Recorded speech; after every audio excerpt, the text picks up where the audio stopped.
엄마, 죄송한데 급한 일이 생겼어요. 장모님이 갑자기 입원하셔서 민석이를 맡아주실 분이 없어요. 혹시 며칠만 봐주실 수 있으세요? 6살짜리 우리 손주가 할머니 집에 온다고 얼마나 좋아하던지. 저도 덩달아 기분이 좋아졌어요.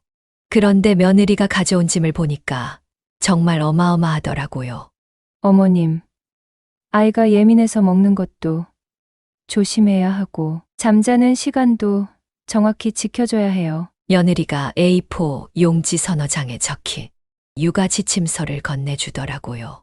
어머님, 민석이 뭐 먹었어요? 미역국에 쌀밥 줬다. 어머님, 저희가 탄수화물 섭취량 조절하고 있다고 말씀드렸잖아요. 어머님, 도대체 뭐하러 점심에 4만 원이나 쓰셨어요? 백반에 4만 원이요? 카드 결제 문자 보고 깜짝 놀랐어요. 혹시 복수라도 하시는 거예요? 아이가 배고프다고 해서 밥 먹인 게 복수니? 그럼 앞으로 뭘 먹이라는 거야? 밀키트 있잖아요. 왜 굳이 밖에서 비싼 음식을 먹어요? 나를 그렇게 못 믿으면 아이를 맡기지 말아야지. 그렇게 감시하려면 며느리 네가 직접 키워. 안녕하세요. 제천에 사는 71세 김영분입니다. 본격적인 이야기 시작 전에 구독과 좋아요 눌러주시면 저에게 큰 힘이 됩니다.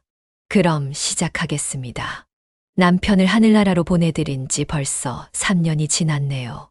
혼자 사는 게 외롭긴 하지만 그래도 전원주택에서 조용히 지내는 것도 나름 괜찮다고 생각하며 살고 있었어요. 봄이 오니까 텃밭도 정리해야 하고 병원에서 정기검진도 받아야 해서 바쁜 하루하루를 보내고 있었는데 어느 날 갑자기 서울에 살고 있는 아들한테서 전화가 왔어요. 평소에 안부 전화도 잘 안 하던 아들이 갑자기 전화를 하니까 뭔가 이상하다 싶었죠. 엄마, 죄송한데 급한 일이 생겼어요. 장모님이 갑자기 입원하셔서 아이를 맡아주실 분이 없어요. 혹시 며칠만 민준이 봐주실 수 있으세요? 아들의 목소리가 정말 다급했어요. 평소 같으면 왜 갑자기? 라고 따져 물었을 텐데 손주 얼굴이 떠오르니까 마음이 약해지더라고요. 사실 저도 나이가 있다 보니까 아이를 돌보는 게 쉽지 않아요. 그런데 가족이 힘들 때 도와주지 않으면 누가 도와주겠어요? 그래, 데리고 와. 며칠이나 맡아야 하는데. 하고 물어보니까 일주일 정도면 될 것 같아요. 라고 하더라고요. 아들이 고마워하는 목소리를 들으니까 괜히 뿌듯하기도 했어요. 그래도 내가 필요한 때가 있구나 싶어서요. 손주도 보고 싶었고 집이 너무 조용해서 답답하기도 했거든요.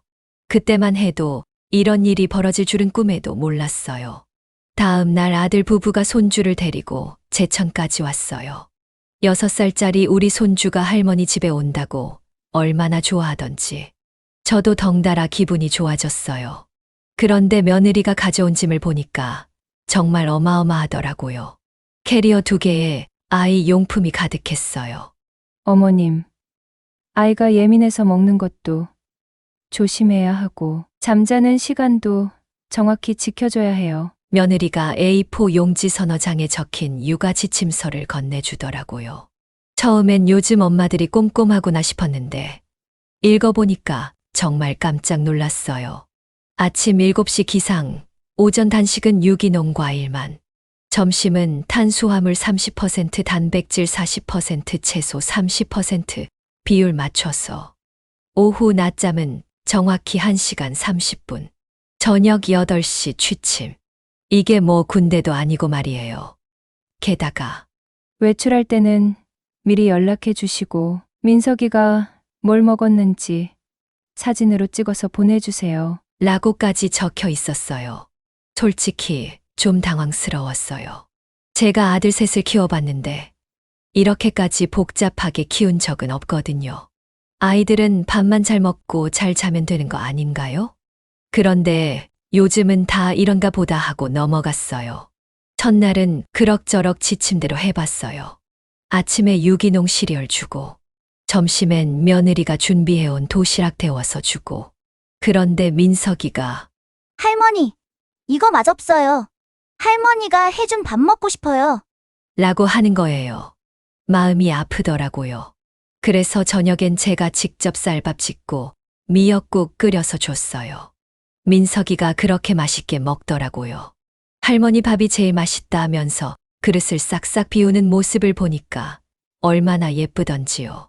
그런데 잠시 후에 며느리한테서 영상통화가 왔어요. 어머님, 민석이 뭘 먹었어요? 미역국에 쌀밥 줬다. 했더니 얼굴이 확 굳어지더라고요. 어머님, 저희가 탄수화물 섭취량 조절하고 있다고 말씀드렸잖아요. 그러면서 한숨을 푹 쉬는 거예요. 솔직히 그때부터 기분이 좀 상했어요. 손주가 맛있게 먹는데 뭐가 문제냐고 하고 싶었지만 요즘 육아법이 다르니까 이해하려고 노력했어요. 그런데 매번 뭘 해도 지적이 들어오니까 점점 위축되더라고요. 둘째 날에는 아이가 할머니, 놀이터 가고 싶어요. 라고 해서 마을 놀이터에 데리고 갔어요. 손주가 그네 타고 미끄럼틀 타면서 그렇게 즐거워하더라고요. 1시간 정도 놀다가 집에 왔는데 또 며느리한테서 전화가 왔어요. 어머님, 지금 미세먼지 농도가 나쁨이에요. 왜 민석이를 밖에 데리고 나가셨어요? 저는 미세먼지가 뭔지도 잘 모르겠는데 며느리는 핸드폰 앱을 보면서 실시간으로 확인한다고 하더라고요. 앞으로는 미세먼지 앱 확인하고 좋음 단계일 때만 외출시켜 주세요. 손주는 방 안에만 있으니까 답답해하고 저는 뭘 해도 지적받으니까 스트레스 받고 정말 힘들었어요. 그런데 이게 끝이 아니었어요.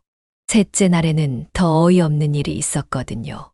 아침에 손주가 할머니, 계란 후라이 해주세요. 라고 하는 거예요. 얼마나 귀여워요? 그래서 계란 후라이에 김치볶음밥 해서 줬어요. 손주가 할머니, 이거 진짜 맛있다. 하면서 잘 먹더라고요. 그런데 또 며느리한테서 전화가 왔어요.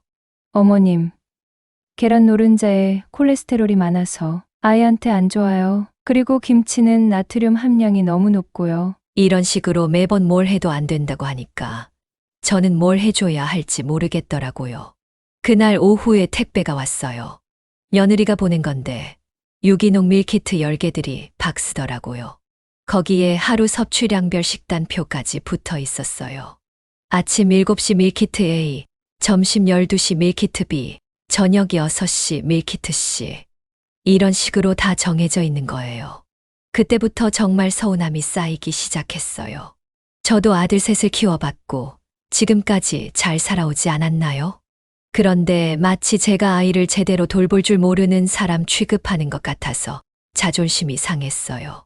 그런데 진짜 충격적인 건 그 다음이었어요. 손주가 밀키트 음식을 먹으면서 할머니, 엄마가 할머니가 뭘 해주는지 사진 찍어서 보내래요.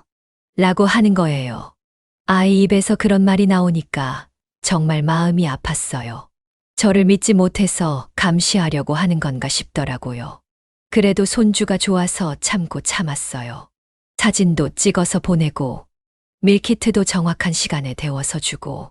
그런데 이게 끝이 아니었어요. 넷째 날 손주가 할머니, 나 고기 먹고 싶어요. 라고 하더라고요. 손주가 먹고 싶다는데 어떻게 안 해줘요?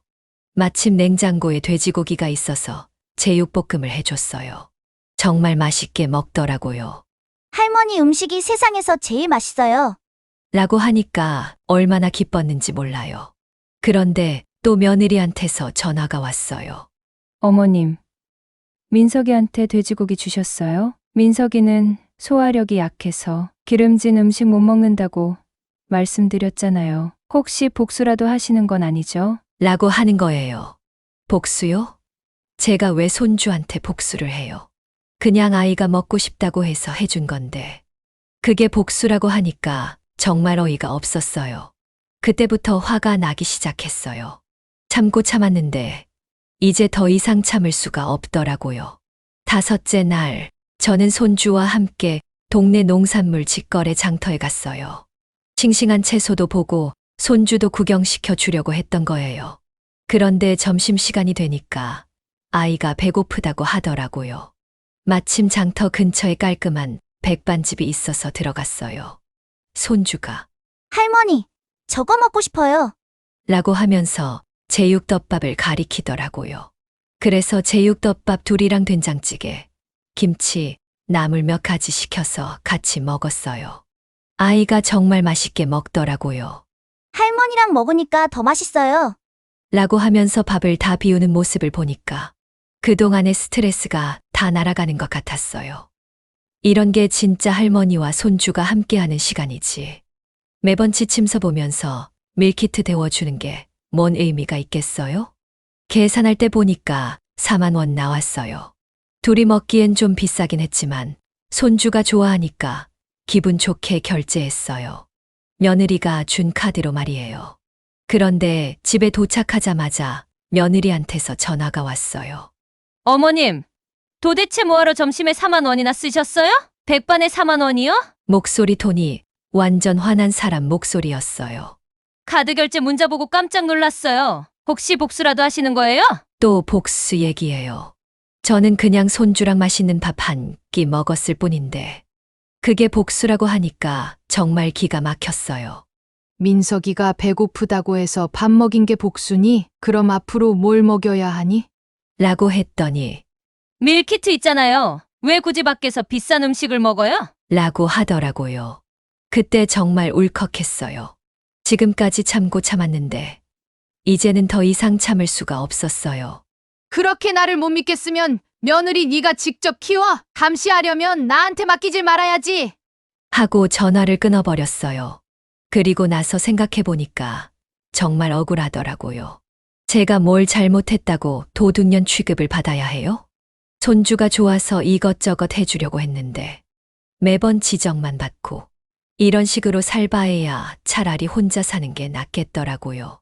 그날 밤 저는 잠이 안 와서 며느리가 준 카드 사용 내역을 하나하나 계산해 봤어요. 5일 동안 제가 카드로 쓴 돈이 총 12만 원 정도 나왔어요. 그런데 제가 제 돈으로 쓴 건 얼마나 될까 싶어서 영수증들을 다 뒤져봤어요.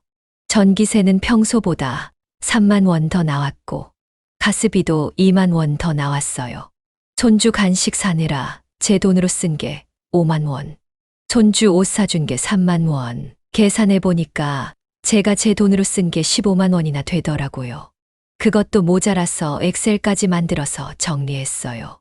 며느리 카드로 쓴 돈 12만 원. 제가 제 돈으로 쓴 돈 15만 원. 차이가 3만 원 나더라고요. 그 표를 캡처해서 아들한테 보냈어요. 아들아, 엄마가 도둑질했나 봐. 계산해보니까 내가 3만 원 더 썼네. 이제 됐지? 하고 메시지를 보냈어요. 1시간 뒤에 아들한테서 전화가 왔어요. 엄마, 죄송해요. 아내가 너무 예민했어요. 며느리도 전화 바꿔봤더니 어머님, 죄송해요. 제가 너무했어요. 라고 사과하더라고요. 그런데 이미 제 마음은 돌아서 버렸어요. 이게 돈 문제예요? 신뢰의 문제죠. 저를 도둑년 취급한 그 마음이 제일 상처였어요. 됐어. 아이는 내일 데리러 와라. 앞으로는 이런 일 없을 거니까 걱정 말고. 하고 전화를 끊었어요. 다음 날 아들 부부가 와서 손주를 데려갔는데 손주가 할머니, 또 올게요. 라고 하는 모습을 보니까 마음이 아팠어요. 그 이후로 연락처를 바꿨어요. 가족 단톡방에서도 나갔고요. 아들이 3번호로 연락하려고 했지만 받지 않았어요. 이제는 정말 연을 끊기로 마음먹었거든요. 처음엔 혼자 있으니까 좀 외로웠어요. 그래도 마음은 훨씬 편해졌어요. 매번 눈치 보면서 살 필요가 없으니까요. 며칠 지나니까 이런 생활이 나쁘지 않더라고요. 예전에 즐겨 하던 풍경화, 그리기를 다시 시작했어요. 집 앞산의 모습을 그리면서 마음이 평온해지는 걸 느꼈어요. 그동안 가족 때문에 포기했던 취미들을 하나씩 다시 찾아가고 있어요. 마을 작은 카페에서 하는 손글씨 수업에도 등록했어요. 할머니들이 모여서 예쁜 글씨 쓰는 법을 배우는 건데 다들 저랑 비슷한 나이라서 대화도 잘 통하고 재미있어요. 저희도 다들 자식들 때문에 스트레스 많이 받아요. 라고 하면서 제 이야기에 공감해 주시더라고요. 요즘 젊은 사람들은 우리를 무시해요. 우리가 뭘 모른다고 생각하죠. 라고 하시는 분도 있었어요. 그러면서 깨달은 게 있어요. 저만 이런 일을 겪는 게 아니구나.